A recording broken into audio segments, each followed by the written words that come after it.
Shalom Mishpachah, this is Matacha.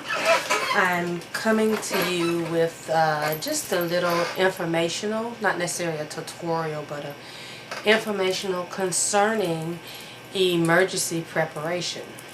Now we can look around us and see the signs of the time and realize that things are not always going to be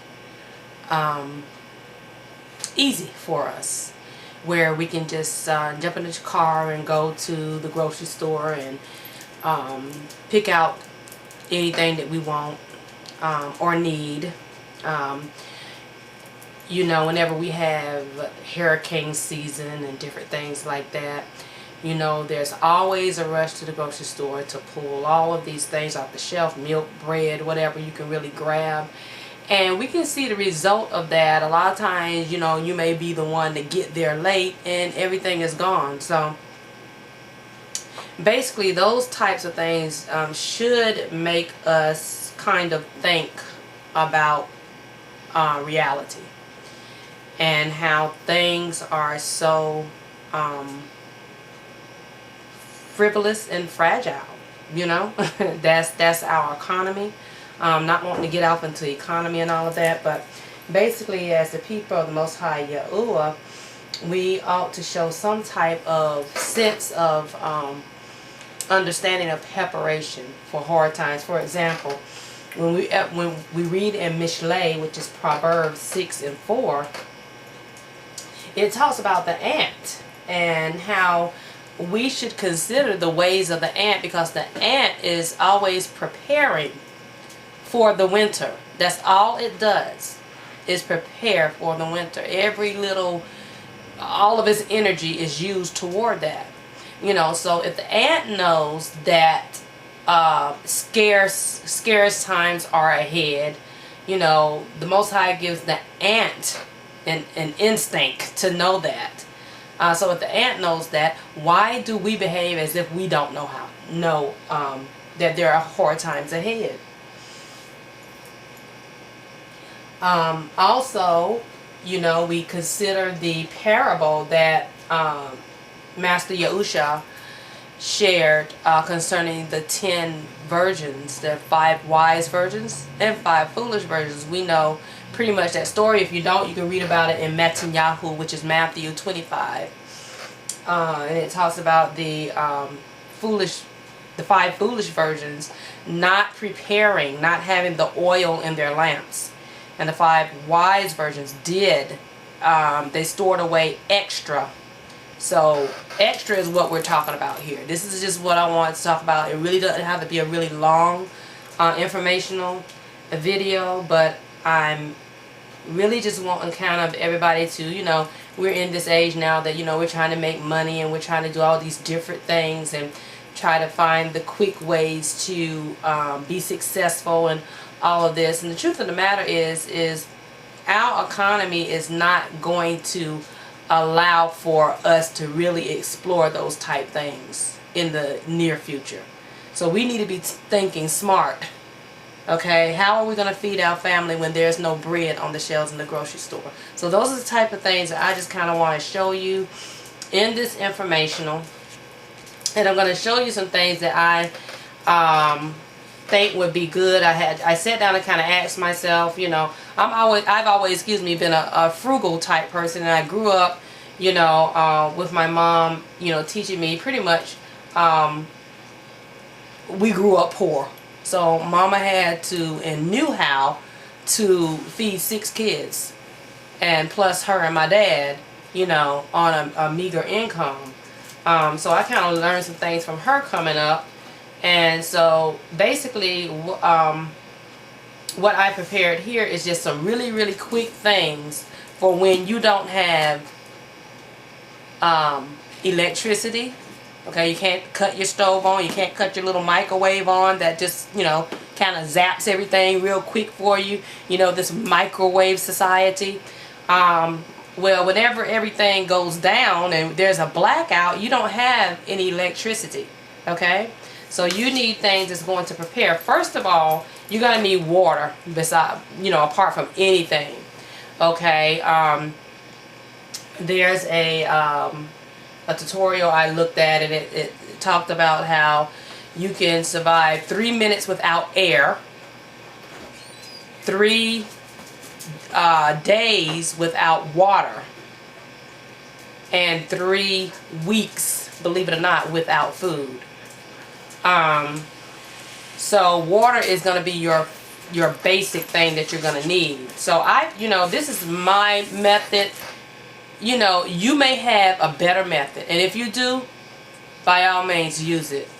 But this is my method of getting extra water for my family to drink, okay, and to bathe.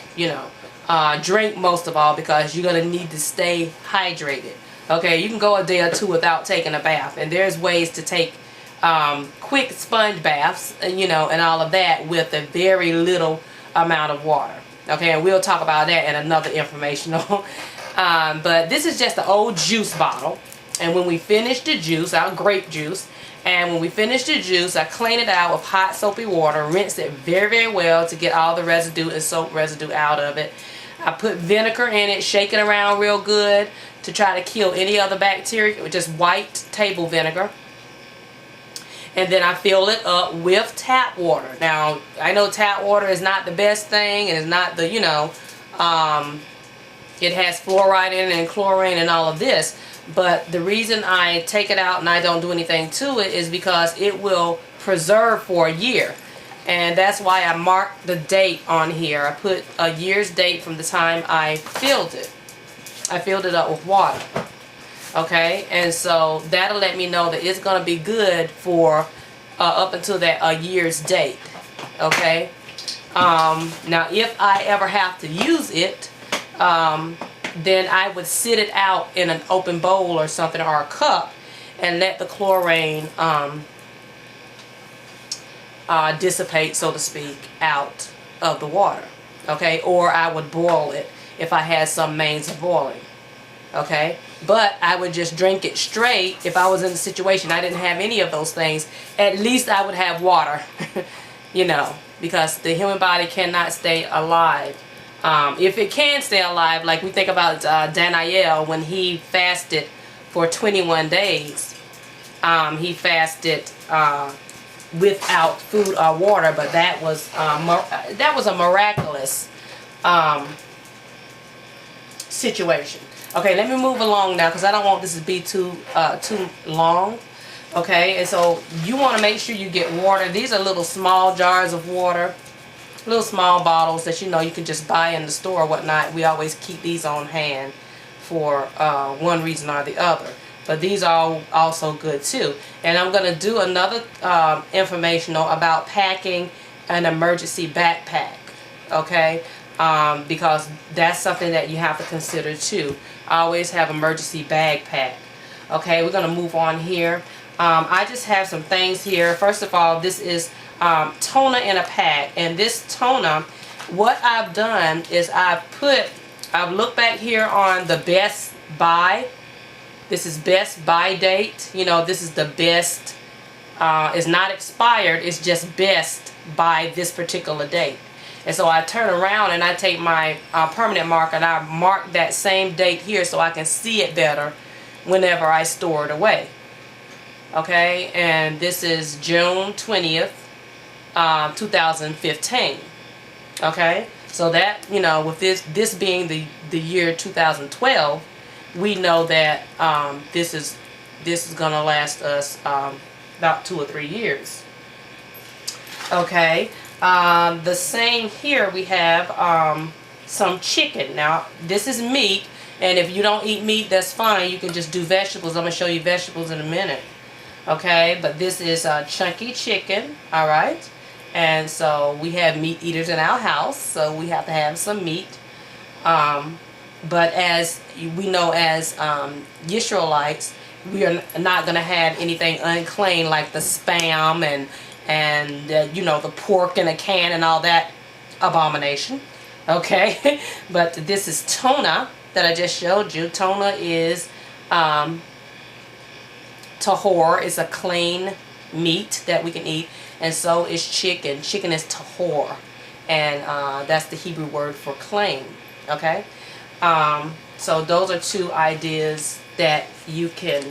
Also, you can get tuna in a can. I think you all know that. But they come in these neat little packages. That's a good idea for your emergency backpack, to put in your emergency backpack. One thing about meat is whenever you're in an emergency situation, you might want to not try to eat too much meat, because your body is going to need to work harder to digest it. And that means that you're going to have more water to help digest the meat. So in emergency situations, you might not even want to consider packing meat, okay? Or just not too much of it. You understand what I'm saying? Don't let meat be your main source, you know, of your emergency stash. Okay, now these are olives, but they're low sodium. Again, try to find canned foods that do not have a lot of sodium. Okay, and this best by date is August 2015. So these olives can last till 2015.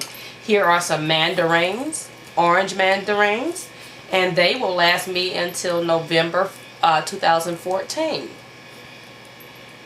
Also, whenever you're stashing these away, don't just stash them away and never bother them. Always check your best by date, okay, and see if it's still you know, a good date. Like these grain beans is April 2014. Okay, so they'll last a little bit. So we want to make sure we are using them as they become, you know, at their best by date, or best before, whichever way you want to look at it. Also, another idea is dried fruit. Now, another thing with dried fruit, our bodies, whenever we eat dried fruit, our bodies automatically try to rehydrate the fruit.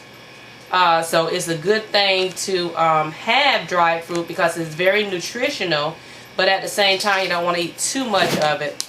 Or you want to put it in a little cup or bowl and add water, a small amount of water to it to rehydrate it.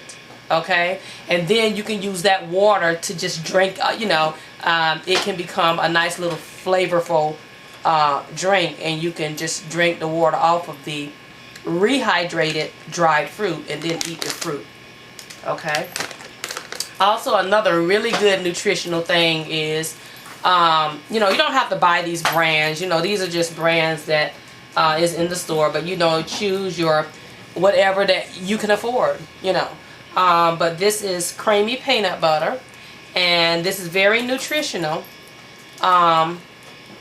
And so what you can do is, believe me, you know, you can do peanut, you can do dried roasted peanuts as well. You want to make sure you stay down on your sodium though. Sodium equals dehydration.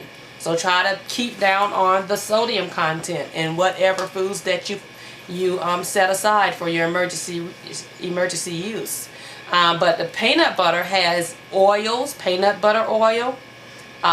oil, excuse me, and it's a very, very healthy and nutritional snack. You can eat a couple of tablespoons of peanut butter, and it will give you nutrition, and it'll fill you up. Also, honey is very good to have. Okay, honey is very good to have to add to your emergency preparedness list. Okay, there's a lot of nutrition value in honey. Honey is helpful when you have sore throats, not feeling well. You can put it in hot tea. It's just an overall good commodity to have. It really is. It's also good for putting on your sores. I even treat my cuts or sores with it. My son treats his acne with it sometimes. So honey is really good anytime. Okay, now these things that let me move these aside so I can show you what I have in these big containers here. And what I have in these containers are just the dried products, such as, now this is yellow popcorn. Popcorn is real good. Now, just think about it. If you don't have any electricity, but you can build a fire, you can pop a bowl of popcorn and everybody can eat popcorn and be filled for at least a meal. Okay, that's just straight up common sense right there. You can pop popcorn and you can eat it and have a meal. Of course, the little kernels get stuck in your teeth, and you know, so you want some toothpicks or whatever to get those off. That's the only reason I don't like popcorn. Excuse my chair is squeaking. The chair that I'm sitting in, I should have chosen another chair to sit in. But anyway, let me move on. Also, oatmeal is real good to have, because the thing about oatmeal is you can actually eat oatmeal raw. Let me tell you a quick little snack you can make up. Peanut butter, oatmeal, and honey. Oh yeah, and dried fruit, whether it's raisins or cranberries. These are cranberries, but I have little small boxes of raisins as well. You can mix this up and make a wonderful little granola snack. Granola, okay? This is just dried, rolled oatmeal. You can take the oatmeal out, like a cup of oatmeal, half a cup of peanut butter, maybe a couple of tablespoons of honey, and a handful of dried fruit. Mix it up in a bowl, and it's a quick, nutritional granola snack for everyone to eat. Okay? Also, we know that white rice is just, you know, just one of those things that we should always have. Now, we know that the idea is not to have a whole lot of white products such as white bread, white rice. You know, the saying goes that if it's white, don't trust it. White milk and all of that. Now, the thing about white rice is I have it for emergency uses only, because white rice does keep better, or longer I should say, than brown rice does. But if you're, you know, totally against white rice, that's fine. Just get you some brown rice and make sure you stay up on the date, because brown rice has more oil in it, and that's why it can spoil quickly. So white rice is sort of like one of those things that's bleached to no end. But whenever you're trying to survive, you're not going to worry too much about that.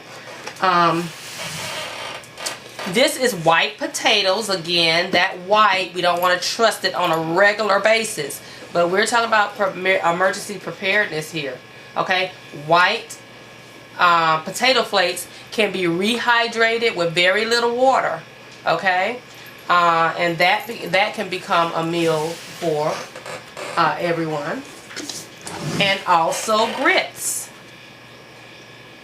Grits, you add a little hot water to it, or you just let it soak or whatever for a little while, and you can use grits as a meal to nourish yourself. Okay. Now my oatmeal is also pretty quick. You can eat that raw, but if you add some hot water to it, you know, and you don't even have to add hot water to it. Okay, you can just add cold water to it. Okay, and it can also be eaten that way. Okay, so all these things all together are just ideas that you need to consider, seriously consider. Don't take this for granted. We need to do this. We need to prepare for the rough days ahead. Be like the ant, okay, and be diligent about preparing, because the ant doesn't care about anything but preparing for winter. That's its main goal. Its main goal. So I hope this little informational was helpful for you, and I will come back again with some more information about emergency preparedness. Shalom Aleichem.